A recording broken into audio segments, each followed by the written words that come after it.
Bismillahirrahmanirrahim. Assalamualaikum warahmatullahi taala wabarakatuh dan selamat tengah hari semua. Okay. Waalaikumsalam. Okay. Semua sihat ke? Selamat hari Ustaz. Alhamdulillah sihat. Alhamdulillah. Okey. Sihat. Sihat tak? Okey. Okey, kita semuanya tadi dah kita ataupun dah alas perut. Masa sihat tadi. Alhamdulillah. Okey. Alhamdulillah. Untuk hari ni, Ustaz nak mengajar topik berkaitan dengan hadis. Hadisnya adalah berkaitan dosa-dosa besar. Hindari dosa-dosa besar. Okey. Sebelum kita memulakan sesi pembelajaran kita, Ustaz nak minta adik Naim untuk membacakan doa belajar. Boleh ya? Hari ni sungguh segak boleh. Naim bercerita. Di belakang tu macam ahli profesor, banyak buku. A'udzubillahi minasyaitonirrajim. Bismillahirrahmanirrahim. Allahumma iftah alaina hikmataka wa anshur alaina min khazain rahmatika ya arhamar rahimin. Rabbana shrah lana sudurana wa yassir lana umurana wahlul 'uqdatam min alsinatina yafqahu aqwalana. Rabbana zidna ilman warzuqna fahman. La ilaha illa anta subhanaka inni kuntu minaz zalimin. Walhamdulillahi rabbil alamin. Okey. Hari ni tadi Ustaz nak kita punya topik kita hari ni adalah hindari dosa-dosa besar daripada hadis. Okey, hadis kata 4. Okey. Adik Naim, hari ni Ustaz minta Adik Naim untuk jadi present sebab Ustaz punya laptop ada problem. Okey, Adik Naim, okey dah. Ustaz nak tunjuk gambar ni. Okey, Ustaz nak kamu teka apa yang kamu faham dalam gambar ini. Okey, Yaza, okey, apa yang kamu faham? Kamu boleh faham tentang dalam gambar ni. Gambar pertama sampai lah gambar kelima. Riba Ustaz, riba. Riba, okey lagi. Erin? Korak tu mungkin sihir. Okey, betul. Lepas tu bunuh Ustaz. Bunuh. Orang. Bunuh orang. Okey, lagi. Lepas tu rampas harta anak yatim. Saya nampak tu kan. Betul. Betul Ustaz? Betul. Betul. Okey, semua ni tu betul. Jadi ini adalah dia punya petunjuk yang Ustaz nak terangkan satu persatu, tapi Ustaz tak terangkan semua sebab ia terlampau banyak. Jadi Ustaz akan ambil dalam 2 sahaja berkaitan dengan dosa-dosa besar. Okey, slide seterusnya. Okey, sekarang ini Ustaz nak minta seorang daripada ni Ustaz nak minta Nabila bacakan hadis daripada Abu Hurairah. Nabila boleh nampak hadis ni? Saya kurang nampak Ustaz. Oh, tak nampak ni pakai laptop ke pakai telefon? Pakai laptop. Oh, ya ke? Oh, kecil sangat. Ustaz, biar saya bacakan Ustaz. Boleh. Okey, Aimah bacakan hadis ni. Okey, a'udzubillahi minasyaitonirrajim.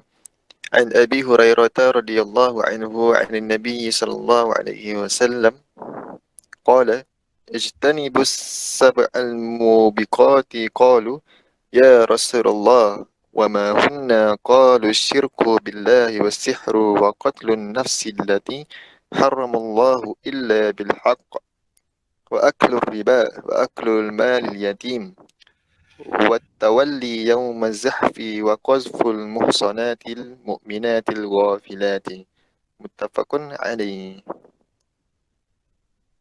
Okey, maksud hadis ni biar Ustaz terangkan. Okey, maksudnya jauhilah 7 perkara yang merosakkan. Sahabat bertanya, wahai Rasulullah, apakah perkara itu? Yang pertama, baginda bersabda, qala asyirku billah wasihru, iaitu syirik kepada Allah dan sihir. Kedua, wa qatlun nafsi allati haramallahu illa bil haqq. Maksudnya wa qatlun nafsi, membunuh jiwa, haramallah, yang diharamkan oleh Allah kecuali dengan kebenaran. Okey. Lepas itu wa aklur riba, dan makan riba.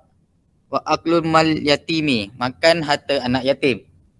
Lepas itu wa tawalli yaumaz zuhfi, iaitu lari dari medan perang. Dan terakhir sekali wa qazful muhsanat mu'minat ghafilat, maksudnya membuat tuduhan berzina terhadap wanita yang beriman, iaitu qazaf.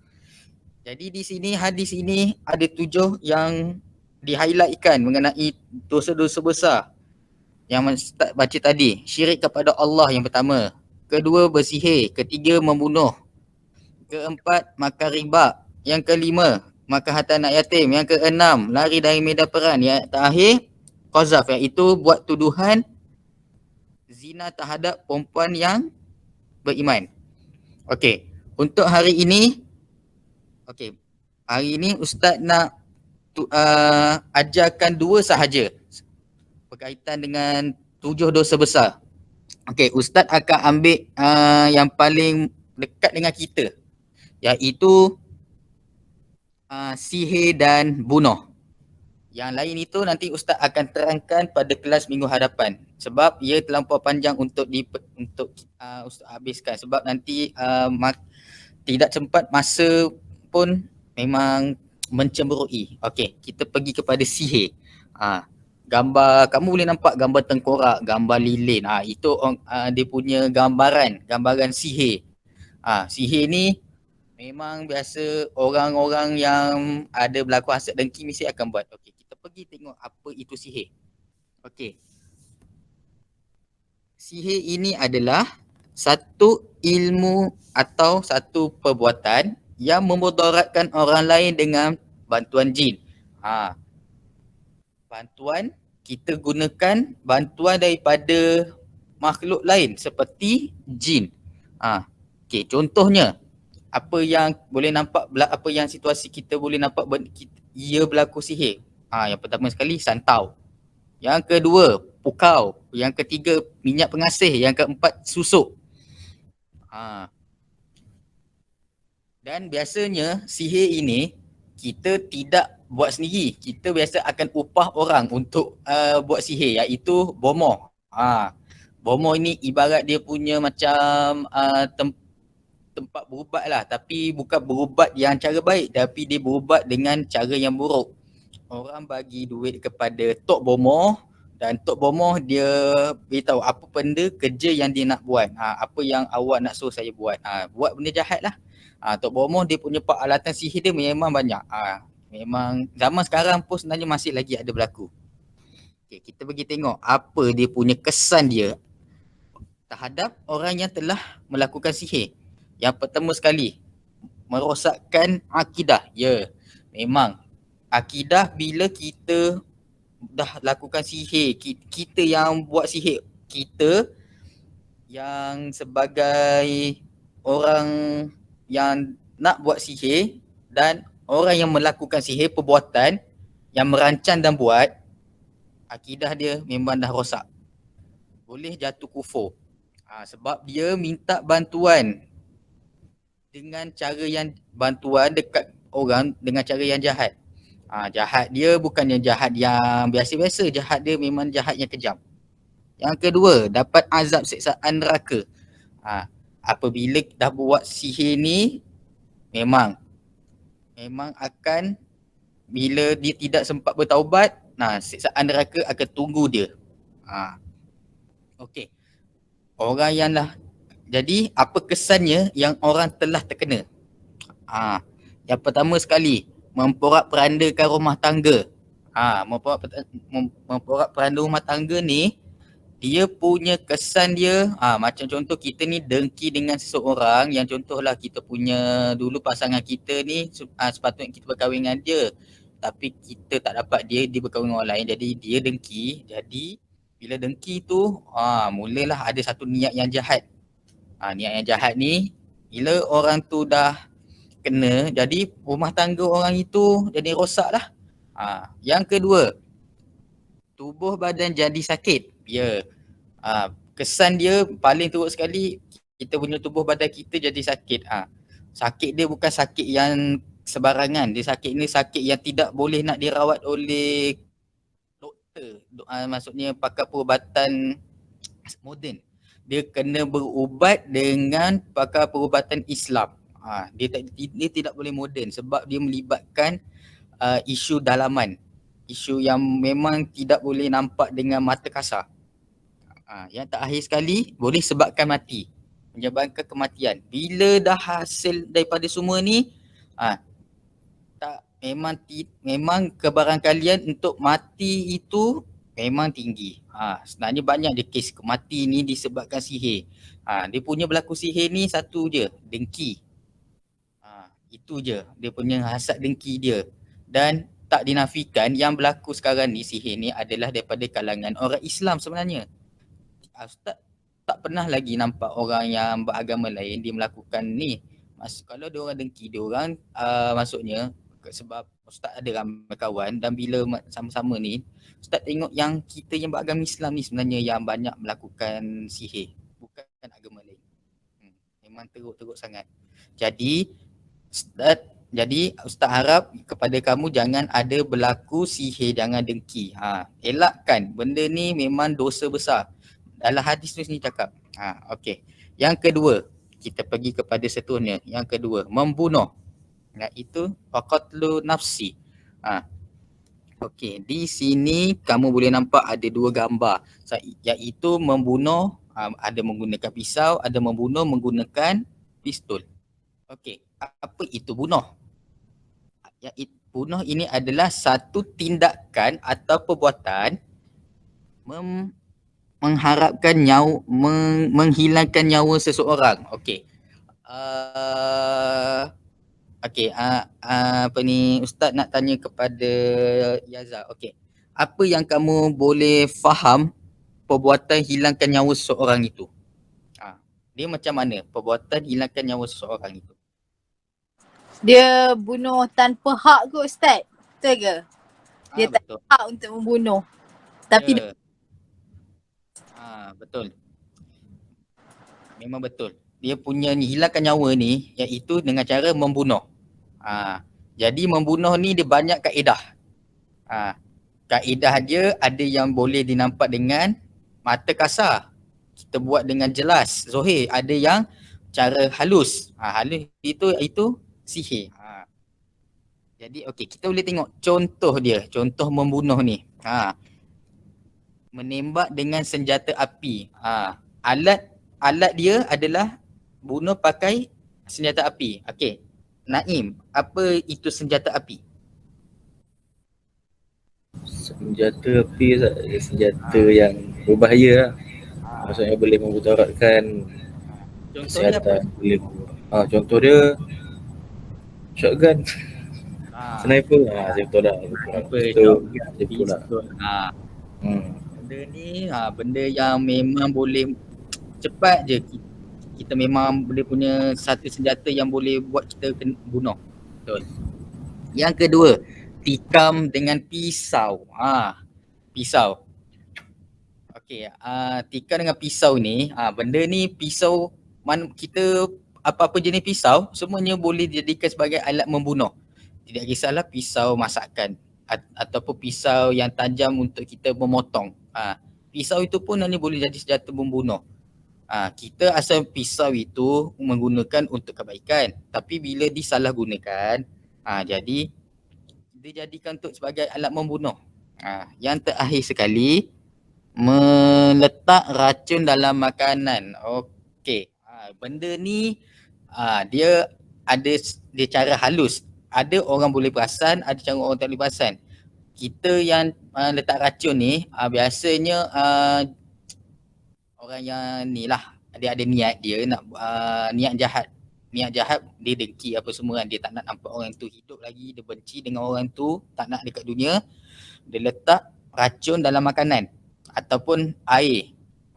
Dia buat cara itu Jadi dia bunuh dengan cara yang halus. Berbanding dengan dua cara tadi tu, cara depan atau zohir, jelas.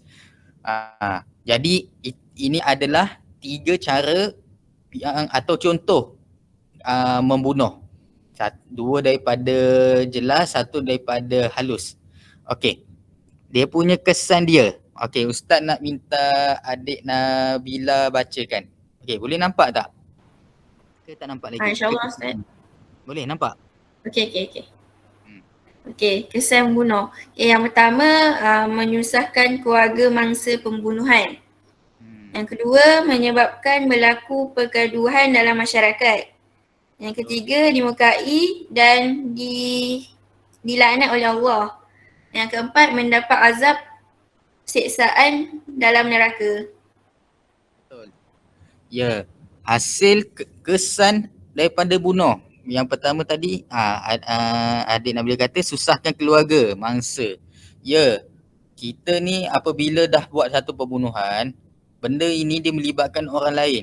Dia melibatkan ahli keluarga mangsa. Yang kedua sebabkan berlaku pergaduhan. Ya.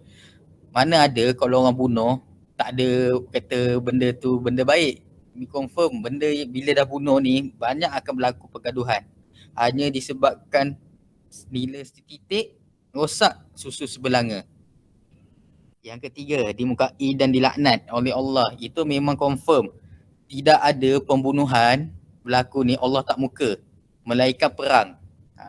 Perang kerana Allah. Perang kerana nak lawan dengan musuh Islam. Itu dibenarkan. Tapi kalau kita buat bunuh ni atas sebab benda bukan melibatkan Islam, dia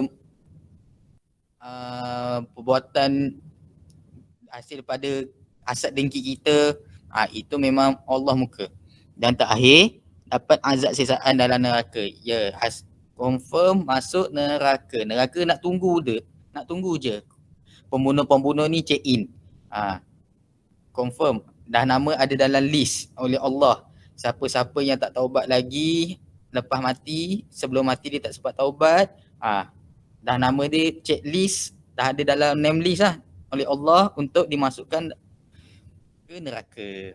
Jadi janganlah kita terlibat dengan sebarang pembunuhan yang bukan Allah punya. Maksudnya kalau berlaku pembunuhan, memang Allah tak suka kita membunuh sesama manusia yang tak ada apa-apa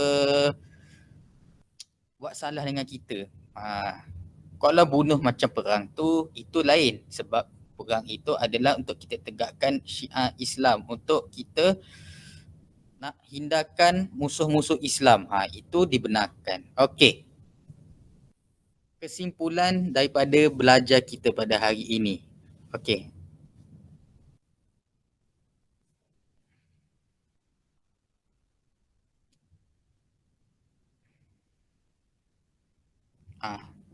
Bawah sikit. Bawah. Tu, merumuskan pengadilan hadis. Okey. Yang pertama, kita hendaklah kena jauhkan diri kita dengan perbuatan syirik dan sihir kerana ia boleh rosakkan akidah. Ya. Dalam hidup kita ini kena elakkan dua benda, syirik dan sihir. Syirik dan sihir ni sebenarnya adalah perbuatan yang lebih kurang serupa saja. Dan dia punya kesan dia rosak akidah. Kalau dah rosak akidah, dia akan boleh jatuh kufur. Sebab dia melibatkan pemikiran akidah kita. Tu yang paling bahaya sekali. Kedua, kita pertahankan negara kita supaya Islam dapat ditegakkan. Okey. Yang terakhir, hendaklah jauhkan perbuatan qazaf supaya maruah umat Islam terpelihara. Okey. Yang ini berkaitan pertahankan negara dengan qazaf ini Ustaz tak ada ajar, cumanya Ustaz bagi tahu dalam cara ringkas mengenai kalau kita tidak pertahankan negara kita diserang oleh musuh Islam, kita jatuh dosa. Kalau ada berlaku apa-apa pertempuran melibatkan musuh Islam nak tawan kita ni, nak rosakkan, nak hancurkan Islam, kita kena pertahankan.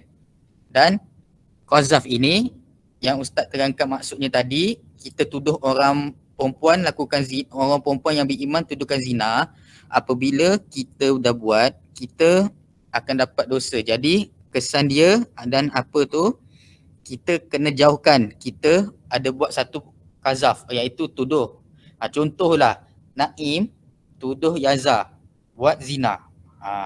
Jadi dia punya tuduhan itu kalau tidak ada bukti, saksi, dosa. Biasa kalau berlaku tuduh-tuduh ini, rasa melibatkan hatilah sebab dengki. Ustaz tahu tak adanya Naim nak tuduh Yaza, nak tuduh Nabila kan. Mana ada janganlah anak-anak mereka Ustaz terlibat dengan semua perbuatan-perbuatan dosa-dosa besar. Dalam hadis dah bagi tahu dah. Dosa-dosa besar. Jadi janganlah ikut. Bukannya hadis tu suruh kita ikut. Hadis itu bagi tahu dosa itu adalah satu perbuatan yang tak elok. Janganlah kita ikut perbuatan yang tak elok. Jadi adakah kamu semua faham pembelajaran pada hari ini? Naim, Yaza, Nabila, Aiman? Faham Ustaz, faham. InsyaAllah Ustaz. Faham. Okey, jelas ya apa yang Ustaz terangkan? Apa dia? Jelas. Jelas, clear. Alhamdulillah. Okey. Kalau kamu semua sudah jelas, okey, sekarang ini Ustaz nak terus pergi kepada latihan. Latihan Ustaz cuma satu sahaja. Tak banyak pun. Latihan Ustaz ini adalah kamu kena padankan maksud-maksud hadis. Padankan maksud-maksud hadis. Okey. Okey, untuk yang pertama, asyirku bila wasihru. Okey. Ustaz nak minta Aiman. Okey. Mana dia punya jawapan dia? Asyirku bila wasihru. Sihru jawapan dia syirik kepada Allah dan bersihir. Petak yang ketiga Ustaz. Petak yang ketiga warna kuning, betul. Nampak jelas dia punya asyirku dan sihru. Syirik dan sihir, betul. Okey, yang kedua. Naim, mana jawapannya? Yang kedua Ustaz Qatlun nafsi. Dan membunuh jiwa yang diharamkan oleh Allah kecuali dengan kebenaran. Petak nombor 4 Ustaz, warna kuning. Petak nombor Nombor 4. Ya, betul. Maksud al-qatlu, dia punya maksud itu kena tahu. Qatlu tu adalah bunuh. Jadi betul. Bunuh. Petak kuning nombor 4. Okey, yang ketiga, Ustaz nak minta Yaza. Mana jawapan maksud dia? Yang ketiga jawapan dia dekat bawah sekali Ustaz. Dan makan riba dan makan harta anak yatim. Ya, betul. Nampak aklu riba, aklu tu makan, riba memang maksud dia riba. Jadi betul lah jawapannya. Okey, yang keempat, watawalli yaumaz zuhfi. Okey, Nabila. Manakah jawapan dia? Petak nombor 2 dan lari dari medan perang. Betul. Dan lari dari medan perang. Dia punya keyword dia adalah zuhfu. Zuhfu. Dia punya kata dasar bagi perang. Zakhofa. Betul. Dan yang terakhir. Okey, yang terakhir ni Ustaz nak minta Aiman. Mana jawab apa tu? Dia punya jawapan dia, maksud dia. Okey, manakah yang terakhir Ustaz? Saya buka kamera Ustaz. Okey, yang terakhir sekali Yang terakhir Waqasful muhsanatul tilwal mu'minatil ghafilat. Itu adalah petak yang paling pertama sekali Ustaz. Dan membuat tuduhan berzina terhadap wanita yang beriman, yang suci dan terpelihara. Yang ini qazaf. Ya, betul. Jadi qazaf. Jadi semua jawapan anak-anak Ustaz ni adalah betul. Jadi walaupun Ustaz mengajak sekejap sahaja, hanya dalam tempoh sekitar 20 minit tapi kamu semua ni dapat kuasai maksud hadis dengan dalam masa yang begitu singkat sahaja. Jadi Ustaz rasa banggalah sebab kamu dah dapat tahu maksud-maksud hadis ni.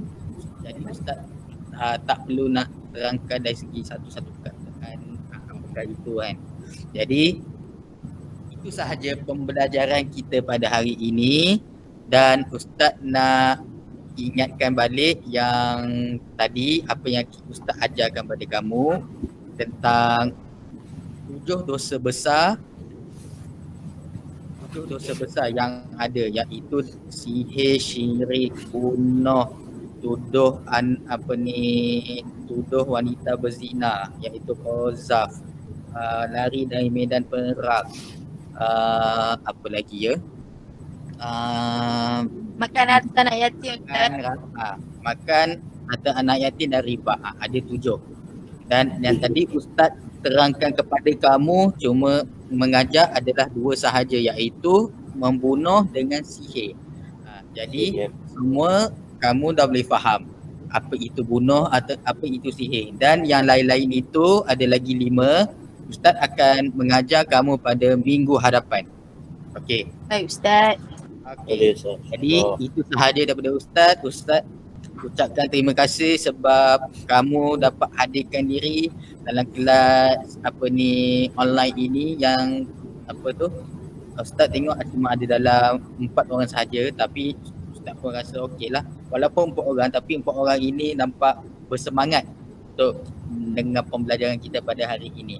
Jadi Ustaz doakan kamu supaya Allah pemudahkan segala urusan kamu. Allah kamu akan dapat bila exam nanti kamu akan mendapat keputusan yang cemerlang. Semua. Amin. Okey, itu sahaja daripada Ustaz.